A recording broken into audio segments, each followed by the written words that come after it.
বান্দার সৃষ্টির বহু আগে, আমার আপনার সৃষ্টির বহু আগে পৃথিবীর প্রথম মানুষ যাকে পাঠানো হয়েছে, আমাদের সবার পিতা আদম আলাইহিস সালাতু ওয়াস সালাম এবং হাওয়া আলাইহিস সালাতু ওয়াস সালাম, আমাদের মা বাবা, তারা জান্নাত থেকে দুনিয়াতে যখন এসেছেন, আল্লাহ রাব্বুল আলামিন শূন্য হাতে পাঠান নাই, তাদের হাতেও তার পক্ষ থেকে কিতাব এসেছে। জোরে বলি সুবহানাল্লাহ। আমার আব্বা আম্মা কিন্তু মূর্খ ছিলেন না। মূর্খ ছিলেন?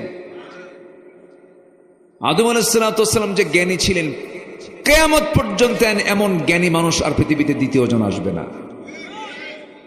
কেমনে? ওয়াল্লামা আদামাল আসমাআ কুল্লাহা, আল্লাহ তাআলা আদম আলাইহিস সালাতু ওয়াস সালামকে গোটা পৃথিবীর সকল কিছুর নামের সঙ্গে পরিচয় করে দিয়েছেন। সকল সৃষ্টিকুলের নাম তিনি জানতেন। এরকম জ্ঞানী বাহাদুর কেউ আছে দুনিয়াতে এখন? আমার বাপ ছিলেন এরকম জ্ঞানী মানুষ।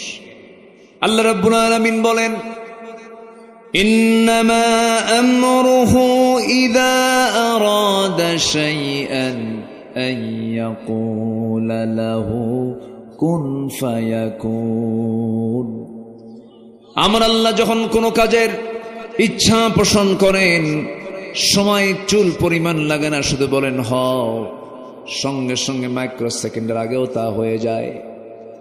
আমার বন্ধুগণ, সেই জন্য আল্লাহর কাছে আমরা ধারণা দেব, আল্লাহর কাছ থেকে এসেছে, আল্লাহর কাছে আবার ফিরে যাব। হুকুম যদি মানতেই হয়, বিধান যদি মানতেই হয়, আমার আল্লাহর বিধানকে মেনে নেব। গোলামি করব কার? আসতে বলবেন না, গোলামি করব কার? আনুগত্য করব কার? হুকুম মেনে চলব কার? আল্লাহ রাব্বুল আলামিন বলেন, وَمَن يُطِعِ اللَّهَ وَرَسُولَهُ يُدْخِلْهُ جَنَّاتٍ تَجْرِي مِن تَحْتِهَا الْأَنْهَارُ خَالِدِينَ فِيهَا وَذَلِكَ الْفَوْزُ الْعَظِيمُ। জোরে বলুন আল্লাহু আকবার। এই দুনিয়াতে যে বান্দা আনুগত্যের ক্ষেত্রে আল্লাহ এবং রাসূলকে যারা আনুগত্য করবে, ফলো করবে, আল্লাহ রাব্বুল আলামিন নিজে ওয়াদা করছেন, তার জন্য আমি আল্লাহ ক্ষণস্থায়ী কোনো জায়গা নয়, চিরস্থায়ী জায়গা জান্নাত দেব, যে জান্নাতের নিচ দিয়া আমি আল্লাহ নহর প্রবাহিত রেখে দিয়েছি। জোরে কোন সুবহানাল্লাহ। নহর নদীর ঝর্ণা, নদী বহমান রেখে দিয়েছি। আমার বন্ধুগণ,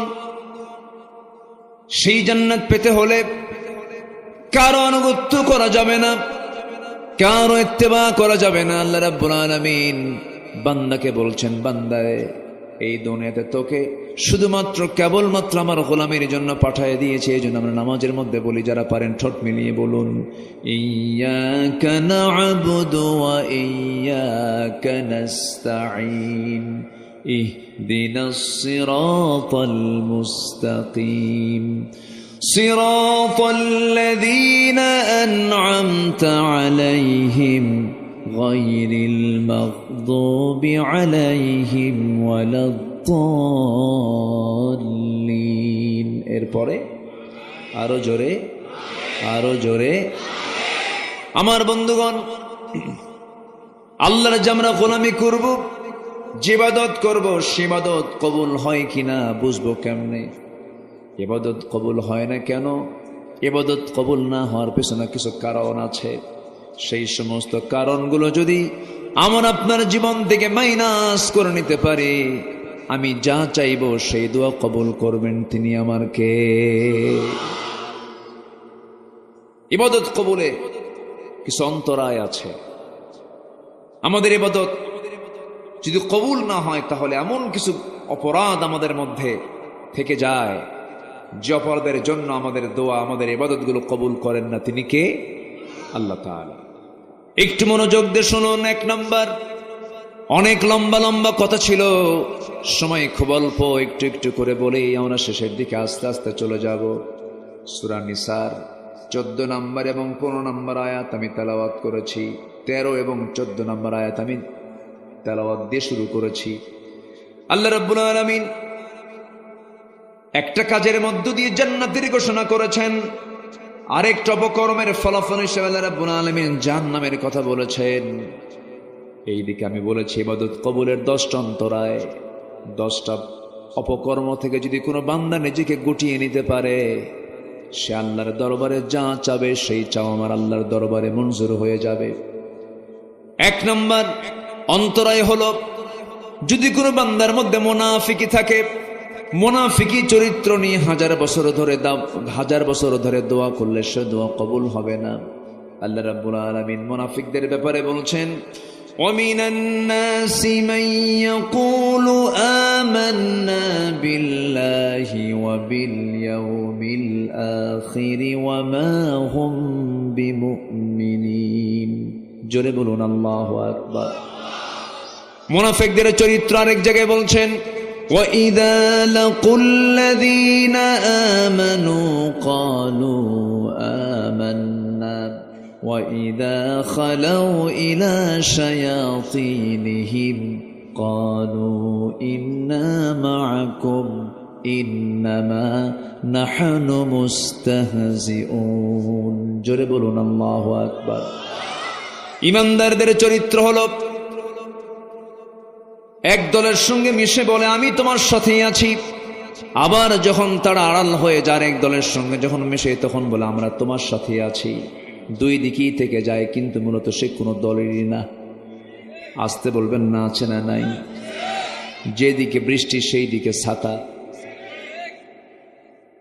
আমার বন্ধুগণ, যুগে যুগে মুনাফিক ছিল, আমার নবীজির আমলেও মুনাফিক ছিল। নবীর পিছনে তারা ইক্তেদা করত, আমার রাসূলকে দেখে দেখে আমার নবীজির বয়ান শুনে শুনে চোখের পানি ফেলে ফেলে কাঁদত। নবীর পিছনে ইক্তেদা পর্যন্ত করেছে, রাসূলকে তারা দেখেছে, কিন্তু নবীর বিরুদ্ধে কত ষড়যন্ত্র করে যুদ্ধের মুখোমুখি বানিয়ে দিয়েছে এই মুনাফিকরা। মদিনার ইহুদি গোত্র বনু নজির, বনু কুরাইজার সঙ্গে কুরাইশদের যোগ সাজস করে দিয়েছে এই মুনাফিকরা। ইসলামের যত বড় ক্ষতি হয়েছে এক কাফেরের দ্বারা, মুশরিকের দ্বারা যত ক্ষতি হয়েছে তার চাইতে বেশি ক্ষতি হয়েছে হলো মুনাফিকের দ্বারা। এই জন্য মুনাফিকদের ব্যাপারে ইসলাম নরম হতে বলেছে না কঠোর হতে বলেছে? মুনাফিক কাকে বলে এটা একটা বিষয়। মুনাফিক কিন্তু কোনো কাফের না, মুনাফিক কিন্তু কোনো মুশরিক না, মুনাফিক কিন্তু অন্য ধর্মের কাউকে বোঝানো হয়নি। মুনাফিক নামাজও পড়বে, মুনাফিক রোজাও রাখবে, মুনাফিক হজও করে, মুনাফিক দান সদকাও করে, কিন্তু এগুলো সব করে হলো তার নিজের স্বার্থের জন্য, আল্লাহর জন্য নয়। আছে কি না? আসতে বলবেন না, আছে কি না? এবং এদেরকে চেনার 1 নাম্বার মানে যে কারণ, এদেরকে চিনতে যে 1 নাম্বার যে তাদের বদগুণ, সেটা হলো এরা ঘন ঘন মিথ্যা কথা বলে। এরকম লোক তো মনে হয় শিবগঞ্জে নাই। আছে? আছে?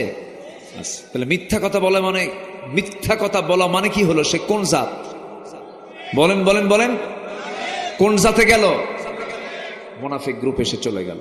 এটা কি আমার কথা না আল্লাহর কথা? আল্লাহ রাব্বুল আলামিন বলেন, ইন্নাল মুনাফিকিনা লাকাযিবুন। মুনাফিকরাই মিথ্যুক হয়। ঈমানদার কখনো মিথ্যুক হতে পারে না, ঈমানদার কখনো ওয়াদা ভঙ্গকারী হতে পারে না, ঈমানদার কখনো আমানতের খেয়ানতকারী হতে পারে না। ঈমানদারদের চরিত্র কি? কোরআনের বিভিন্ন জায়গায় এসেছে। মুত্তাকির চরিত্র, ঈমানদারদের চরিত্র কোরআনে আছে না নাই বলেন? কোরআন খুললি মুত্তাকির চরিত্র খুঁজে পাওয়া যায়। যারা পারেন ঠোঁট মিলিয়ে বলুন, হুদাল লিল মুত্তাকিন الذين يؤمنون بالغيب ويقيمون الصلاة ومما رزقناهم ينفقون والذين يؤمنون بما أنزل إليك وما أنزل من قبلك وبالآخرة هم يوقنون উলাইকা আলা হুদাম মির রাব্বিহিম ওয়া উলাইকা হুমুল মুফলিহুন। জোরে বলুন আল্লাহু আকবার। মুত্তাকির গুণ হলো পাঁচটা, কয়টা বলেন? মুখস্থ করে যাবেন, কয়টা বলেন? নাম্বার 1 হলো যারা অদৃশ্যকে বিশ্বাস করে। অদৃশ্য মানে আল্লাহকে দেখি না কিন্তু আছে না নাই, এই বিশ্বাস আছে না নাই? ওয়ায়ুকিমুনাস সালাহ, যারা নামাজকে কায়েম করে। ওয়ামিম্মা রাযাকনাহুম ইউনফিকুন, আমি যে রিজিক দিয়েছি সেই রিজিক থেকে আমার পথে যারা আমাকে খুশি করার জন্য দান করে, যারা কিতাবগুলোকে বিশ্বাস করে। এবং নাম্বার 5, যারা আখিরাতকে বিশ্বাস করে। এই 5টা গুণ আছে যার, সেই বান্দা বিফল না সফল। ওয়া উলাইকা হুমুল মুফলিহুন। মুমিন কারা? আল্লাহ রাব্বুল আলামিন মুমিনদেরকে চেনার জন্য সূরা মুমিনুন দিয়েছেন, মুনাফিককে চেনার জন্য সূরা মুনাফিকুন দিয়েছেন, কাফেরকে চেনার জন্য সূরা কাফিরুন দিয়েছেন। মুমিন কারা? 7টা গুণ আছে যার। মুত্তাকি কারা? 5টা গুণ আছে যার। এখন আসি আমরা মুমিন কারা কারা, একটু মনোযোগ দিয়ে শুনে মুখস্থ করে নেই।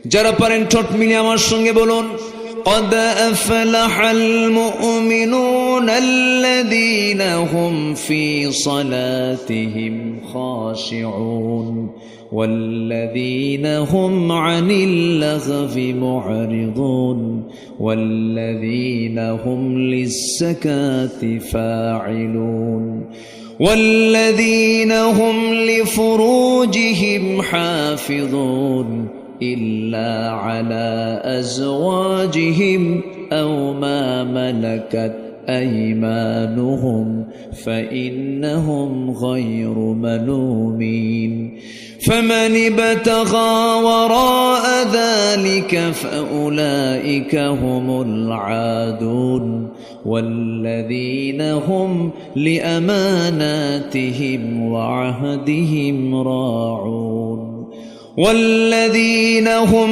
على صلواتهم يحافظون أولئك هم الوارثون الذين يرثون الفردوس هم فيها خالدون জোরে বলুন আল্লাহু আকবার। আরো জোরে বলুন আল্লাহু আকবার। আমার বন্ধুগণ, মুমিন কারা? 7টা গুণ অর্জন করেছে যারা। নাম্বার 1 হলো যারা খুশুর সঙ্গে যারা নামাজটা পড়বে, 1 ওয়াক্ত না 5 ওয়াক্ত, 7 দিনে 1 দিন না 7 দিন, কয়বার? আসতে বলবেন না, কয়বার? সময় না সময়, একা না জামাতে, বুঝে না না বুঝে, জেনে না না জেনে, যারা খুশুর সঙ্গে নামাজ পড়বে। নাম্বার 2 হলো যারা জিহ্বাকে যারা কন্ট্রোল করবে, জিহ্বাকে যারা বিশ্রাম দেবে। জিহ্বা যদি ভিজাতেই হয়, আল্লাহর জিকির দিয়া যারা জিহ্বাকে ভিজায়, বাজে কোনো কথা না বলে। ওয়াকুলু লিন্নাসি হুসনা, মুখ থেকে যদি কোনো কথা বের হয় সেটাই যেন সুন্দর কথা বের হয়। চুপ থাকা হলো নাজাতের লক্ষণ। বেশি কথা আছে যার, বাজে কথা মুখে। এই জন্য যতটুকু পারা যায় কম কথা বলা, বেশি কথা বললে ভুল বেশি হয়ে যাবে। এই জন্য আমার নবী মাঝে মাঝে দেখা যেত ঘন্টার পর ঘন্টা চলে যেত, নবীর মুখ থেকে কোনো আওয়াজ বের হতো না, চুপচাপ থাকতেন। চুপ থাকাটাও ভালো। আমার বন্ধুগণ, নাম্বার 3 হলো যারা যাকাতটা ঠিক মতো আদায় করবে। নাম্বার 4 হলো যারা লজ্জাস্থানের যারা হেফাজত করবে। আমার রাসূল বলেছেন, মান আযমানু লি মা বাইনা লিহয়া